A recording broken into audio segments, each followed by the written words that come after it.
Semusim berlalu, namun kau selalu peliharaku.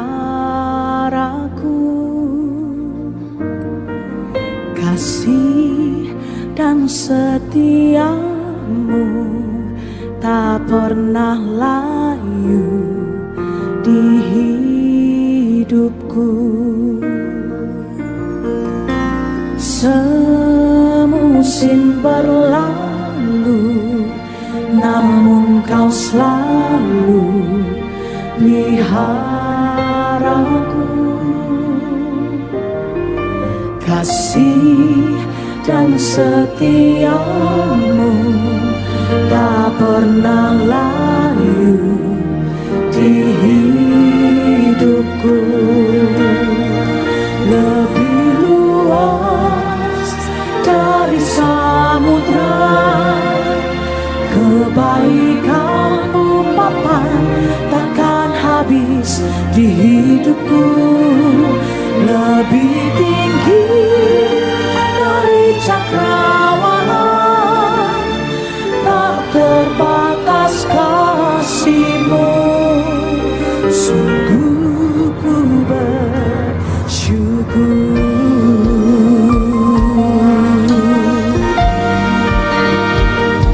Bersyukur. Kita nyanyi sama-sama Bapak Ibu saudaraku.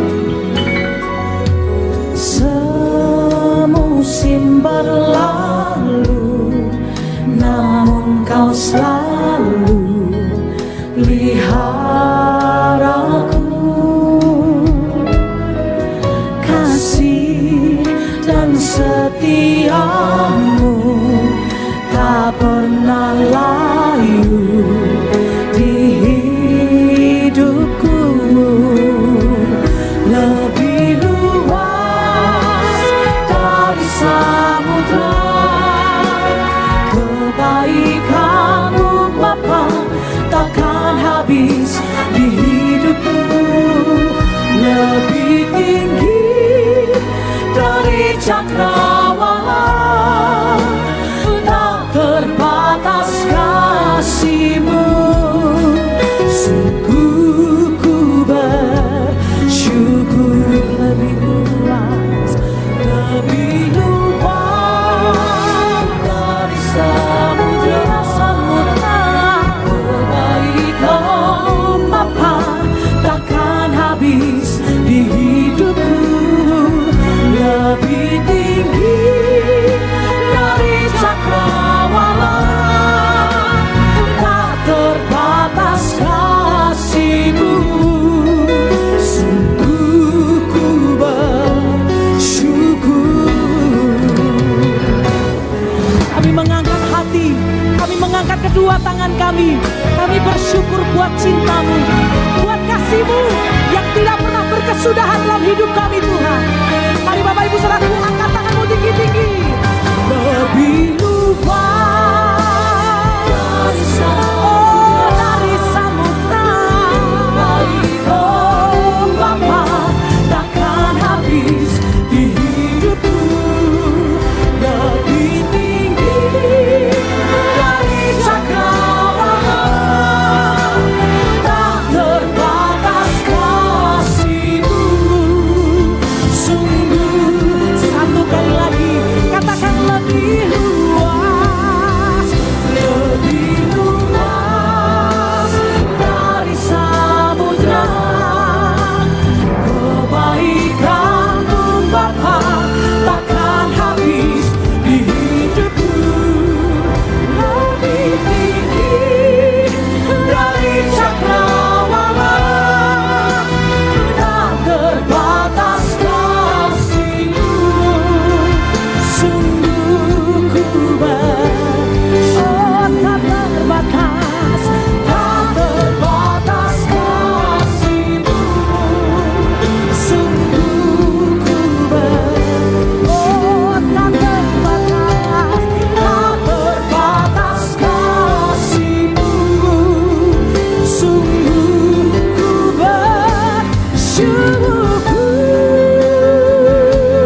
Shalom, saudara yang diberkati Tuhan. Hari ini kita bersyukur kepada Tuhan, di mana kita masih bisa ibadah walaupun lewat media artinya kita nggak ada salahnya apa yang kita bisa gunakan.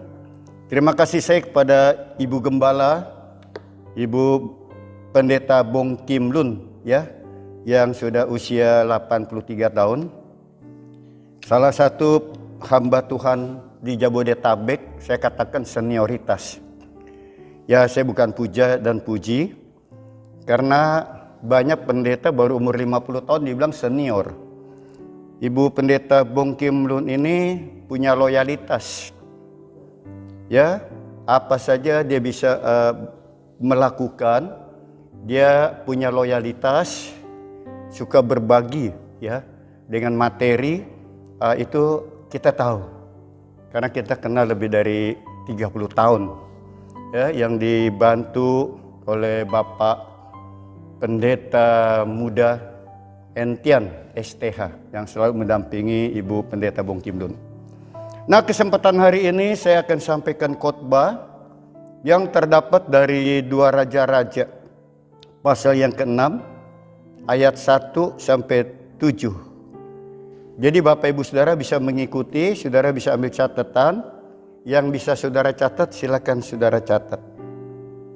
Kalau saya beri tema ini tentang barang pinjaman, saudara. Ya. Di dalam pasal 6 ini dari ayat 1 sampai ayat 7 periskopnya, kapak timbul mengapung. Saya akan baca perlahan-lahan ayat yang pertama. Pada suatu hari berkatalah rombongan Nabi kepada Elisa, "Cobalah lihat, tempat tinggal kami di dekatmu ini adalah terlalu sesak bagi kami." Saudara, di dalam ayat pertama dikatakan pada suatu hari. Ini tidak mengatakan hari Rabu, hari Kamis, hari Jumat. Kalau dari bahasa asli dikatakan Paiu, ya mungkin lebih mendekati kepada hari Jumat. Paisan, ini kan enggak, pada suatu hari. Berkatalah rombongan Nabi kepada Elisa. Jadi kalau saya lihat ada rombongan Nabi, dan ini bukan saja Elisa Nabi. Ini puluhan orang, kalau di total ada berapa puluh, saya pernah lihat ini. Ya, saya latar belakang, saya gali. Dia katakan begini kepada Elisa. Cobalah lihat. Elisa melihat tempat itu, saudara. Tempat tinggal kami di dekatmu ini adalah terlalu sesak bagi kami. Kalau kita lihat pertumbuhan gereja, kita tidak perlu lihat gereja-gereja lain. Di zaman Elisa, dari gereja sendiri, dari organisasinya sendiri, saudara. Enggak gereja dibanding-bandingkan.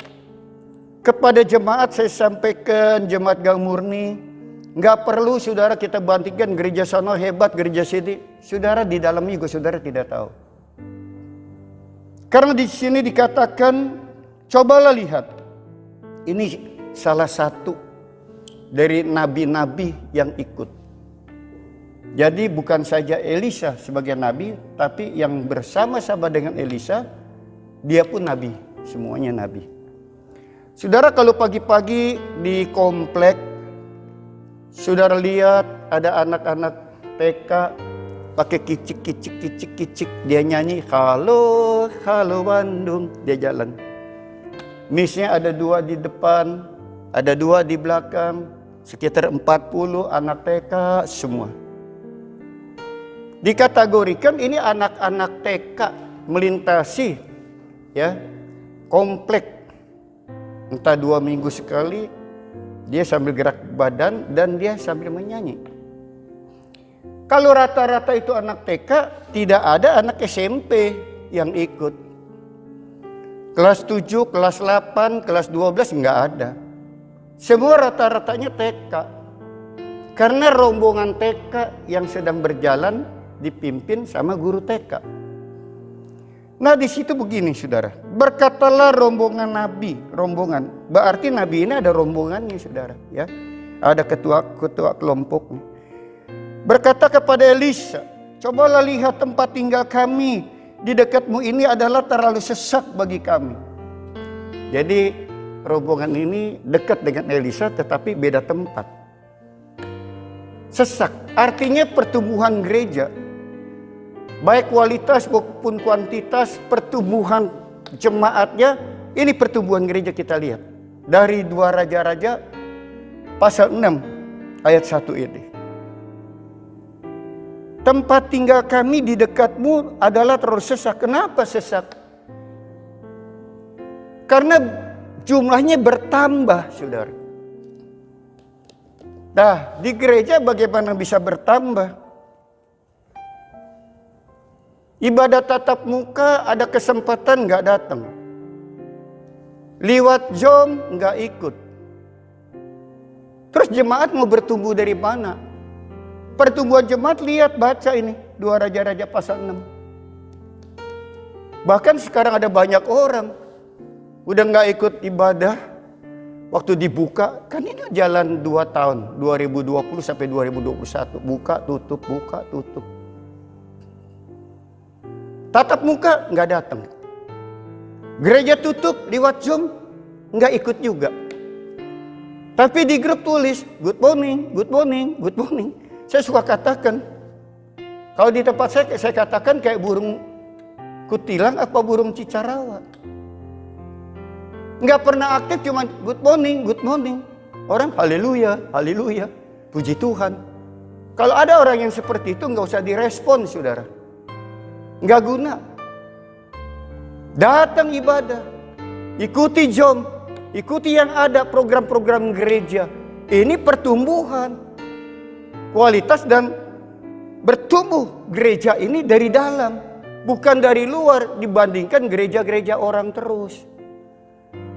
Makanya ada orang berkata, aduh, rumput tetangga lebih bagus dari rumput kita.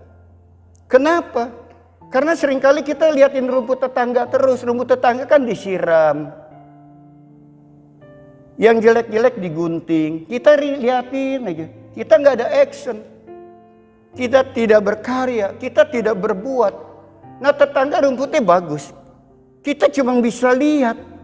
Dan bisa ngomong bagus ya rumputnya. Kalau kita mau berbuat, ini berkarya.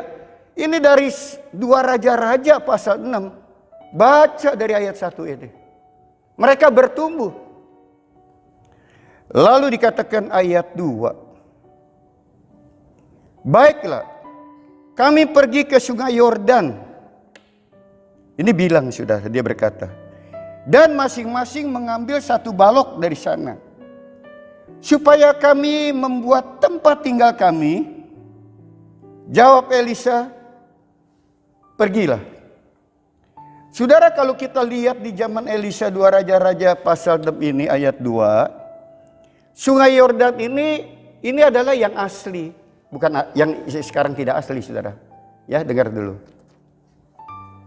Sungai Yordan terbagi 3 arus anak cabang. Dan pohon-pohonnya besar. Sekarang kalau saudara pergi ke Israel. Banyak masih pohon besar. Tapi kalau dibanding yang di zaman Elisa, ini lebih besar saudara. Ini kan yang dibaptis supaya menjadi tempat objek wisata di Israel. Baiklah, kami pergi ke sungai Yordan. Dan masing-masing mengambil 1 balok. Nah ini kan pohon. Pohonnya ditebang. Kalau balok kan ada ukurannya saudara. Ada yang disebut kasok. Ada yang disebut ring. Jadi kalau balok ada ukuran 8 kali 12 itu balok. Buat tiang-tiang rumah. Ya, ada ukuran 4 kali 6. Nah ini balok. Kalau balok bisa 8 kali 12 besar balok. Jadi dipotong rata. 8, 12, 8, 12, 8, 12. Di sini kerjasama yang baik kita lihat tidak ada pilih kasih. Kalau yang besar badannya ambil 2 balok. Kalau yang badannya kecilan, tubuhnya fisiknya kecil, ambil 1 balok. Barangkali kalau seperti saya ini kecil, kurus, ya. Ambil yang ukuran setengah balok. Alkitab tidak mencatat itu. Ini memberitahu dalam ayat 2 supaya ada kerjasama yang baik. Makanya kalau di gereja perlu Natal, Tuhan tidak perlu uang. Langit dan bumi Tuhan punya. Tapi kita dalam pelayanan, di dalam organisasi, kita perlu biaya, saudara. Listrik bayar, air bayar, kebersihan bayar. Ya, Ibu Gembala pasti mengeluarkan dana, ya tante. Itu tiap bulan. Ada pengeluaran. Makanya kali cuman good morning. Tulisan orang dimasukin di grup, good morning. Kita yang nggak ngerti, haleluya, puji Tuhan, burung beo apa burung kutilang. Saya nggak setuju, saudara. Gereja perlu operasional dana, saudara. Tak perlu kesetiaan. Lihat zaman Elisa, 2 Raja-Raja pasal 6. Dia katakan, baiklah, kami pergi ke sungai Yordan dan masing-masing tidak pilih kasih mengambil 1 balok dari sana. Itu bukan ngambil 1 balok.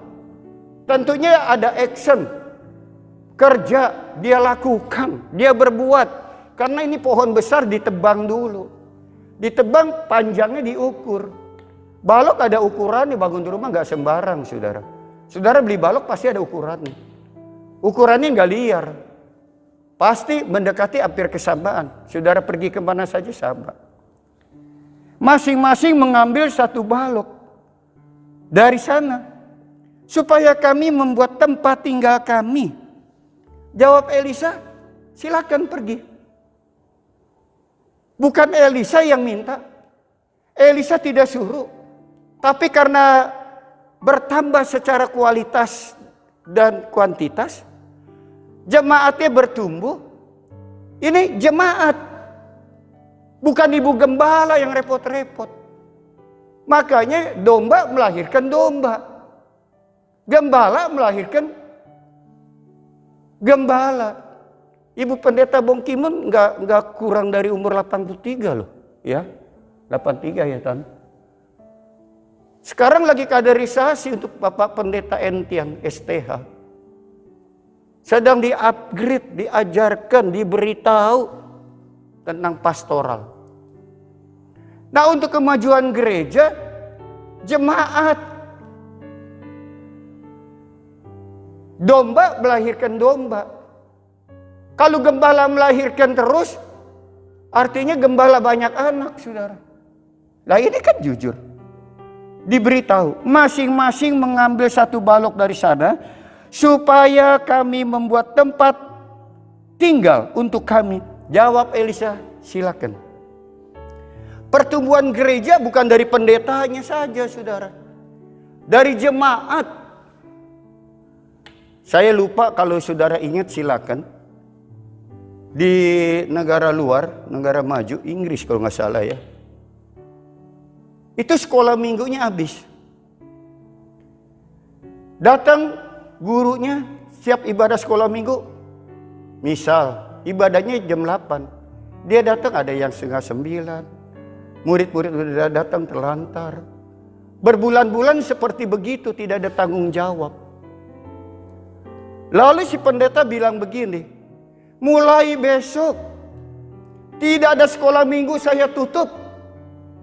Tidak ada ibadah sekolah minggu. Wah, geger di gereja. Pak Pendeta, ini beneran? Benar. Kenapa ditutup? Ya saya tutup.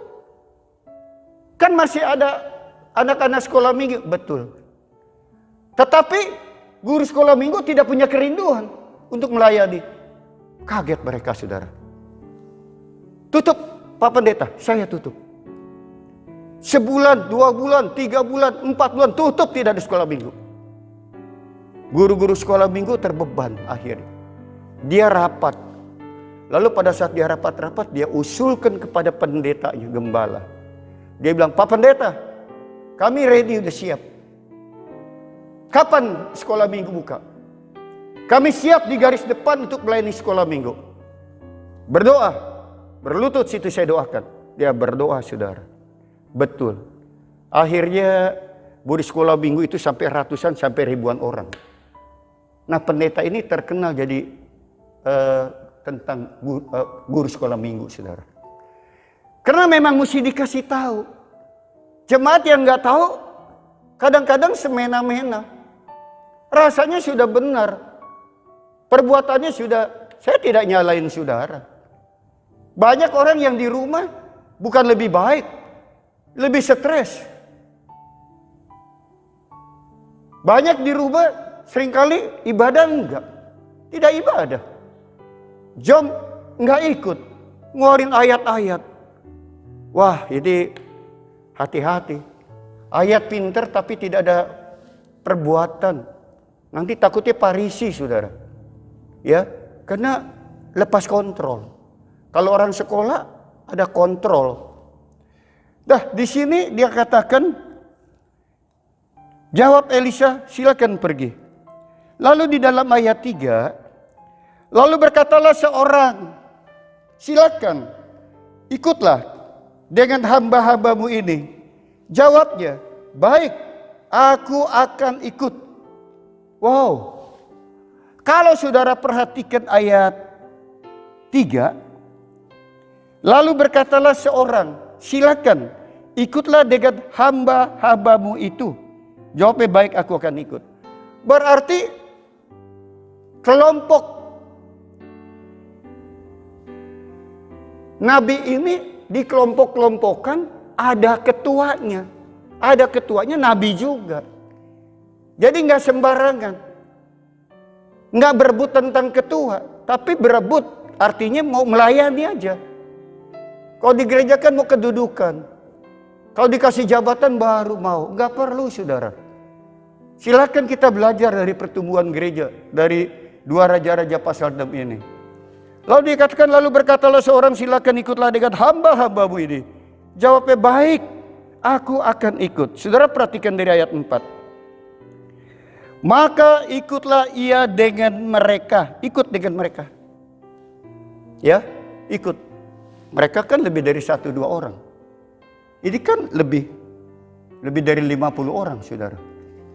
Lalu dikatakan, maka ikutlah ia dengan mereka. Setelah mereka sampai di sungai Yordan, mereka pun menebang pohon-pohon. Saya tidak ada lihat ayat sisipan. Saya tidak ada lihat ayat tambahan. Saya tidak ada lihat ayat mereka bercanda, mereka bermain, tidak.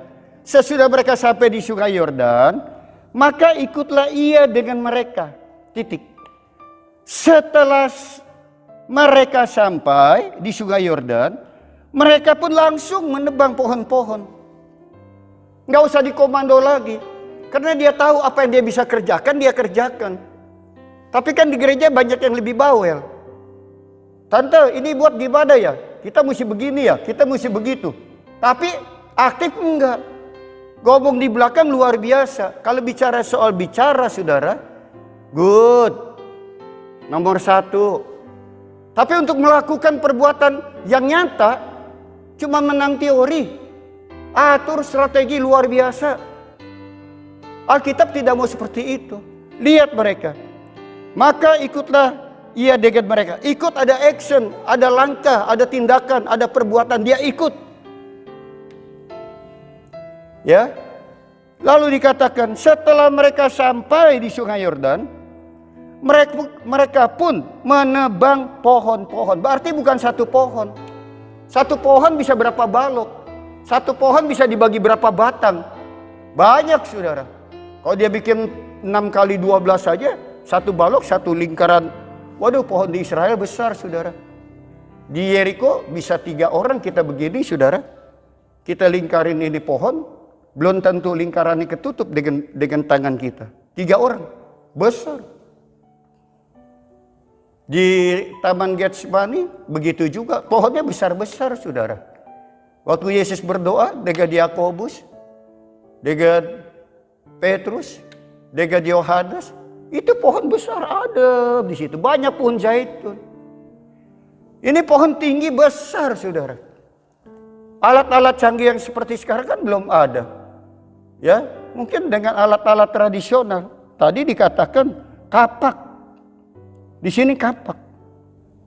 Kapak ini kan dua bagian, saudara. Jadi saya ada kayu. Kapak dua bagian, kayu. Pegangannya kayu. Atasnya ini baja.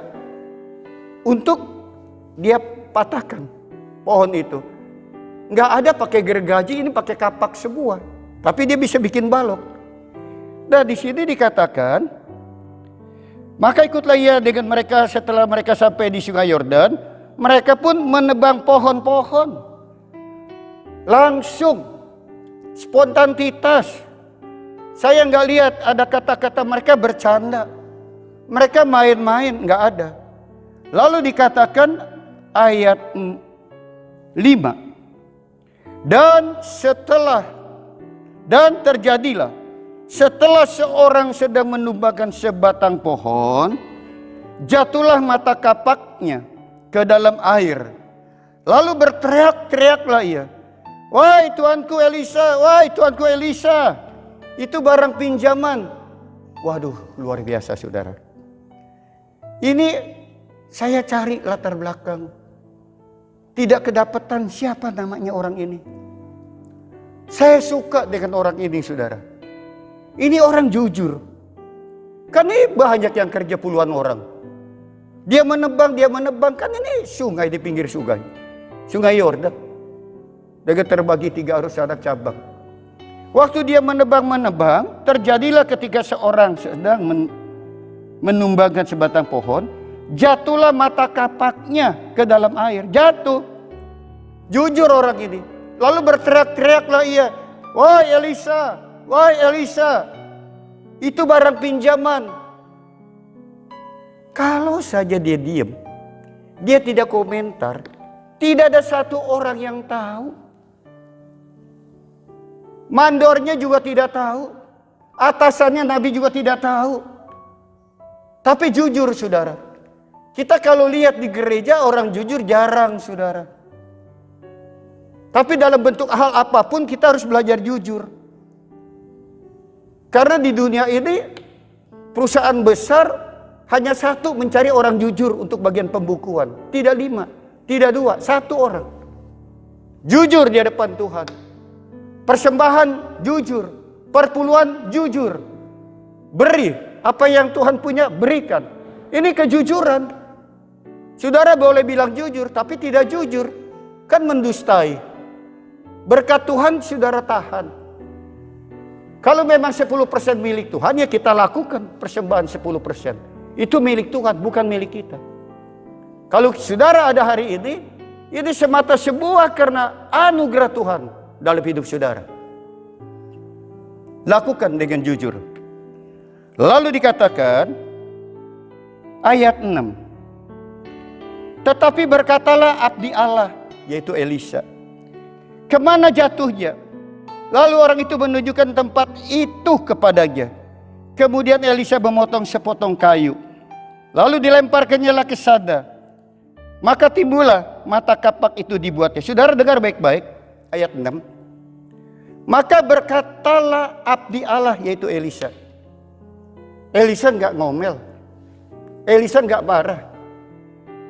Ya, kamu bercanda sih. Kamu kerjain main-main, enggak ada ayat sisipan. Elisa langsung berkata, tetapi berkatalah Elisa, abdi Allah, kemana jatuhnya? Langsung pada poin, langsung pada pokok persoalan. Dia nggak tanya, kamu bercanda? Enggak. Dia lihat memang orang kerja benar. Jadi kalau saudara ada yang nggak benar ditegur oleh gembala, ya wajar. Nggak apa-apa tante, ya ibu gembala. Kalau ada jemaat yang ya salah-salah, supaya mereka tidak berdosa dan berkat Tuhan tidak hilang daripadanya, tegur. Sesuai firman Tuhan, kita kasihan masa depan anak dan keluarganya. Karena orang yang setia kepada Tuhan, anak cucu mantu diberkati oleh Tuhan. Tetapi berkatalah Allah, kemana jatuhnya? Lalu orang itu menunjukkan tempat itu kepadanya, kepada Elisa. Nih, di sini. Saya tidak tahu persoalan saudara. Saudara punya persoalan di ibadah. Tuhan tahu persoalan saudara. Di mana jatuhnya?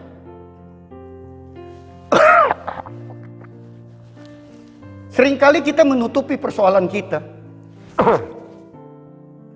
Kita tutupi persoalan kita. Masalah kita supaya orang nggak tahu. Tapi orang ini jujur. Di mana jatuhnya? Nih, di sini dia tunjukkan tempatnya.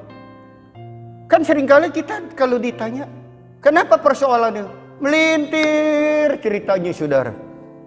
Yang bisa dibohongin, dibohongin dulu. Ini kan enggak. Elisa tanya, kemana jatuhnya? Lalu orang itu menunjukkan tempat itu kepadanya. Tuh, di sini.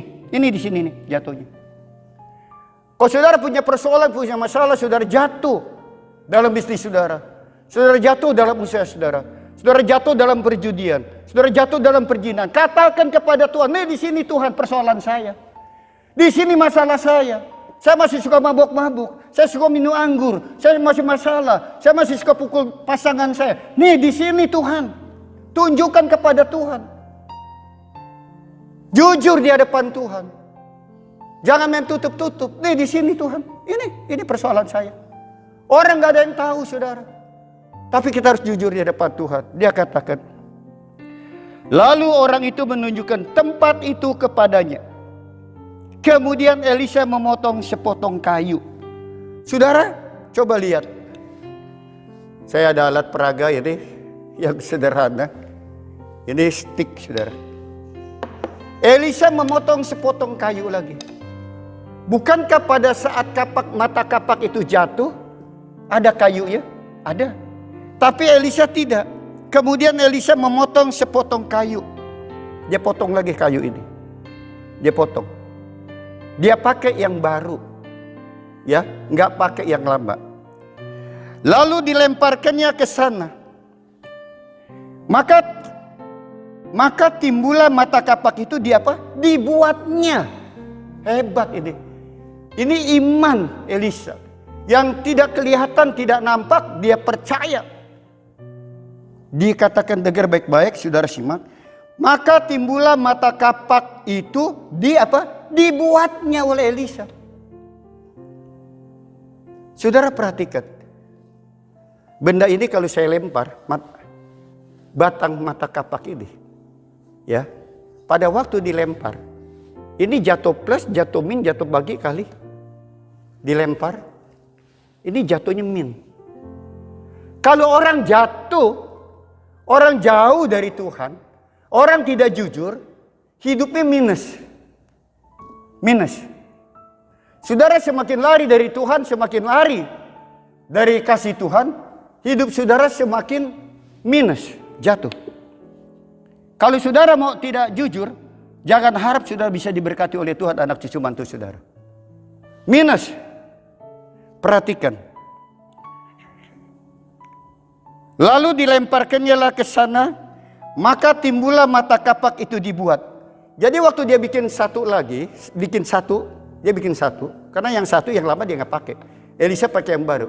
Waktu dia lemparkan ke sana, maka timbullah mata kapak itu dibuatnya. Waktu dia lempar, maka mata kapak ini jatuh begini, saudara. Saudara perhatikan. Bentuk plus apa bentuk minus? Bentuk plus apa bentuk minus? Plus. Orang yang terima Yesus hidupnya plus. Pikirannya plus. Karena dia jujur. Ini saudara. Ini kuncinya berkat Tuhan. Tapi kalau dia tidak jujur pasti dia dapat minus. Semakin lari dari Tuhan semakin dia minus.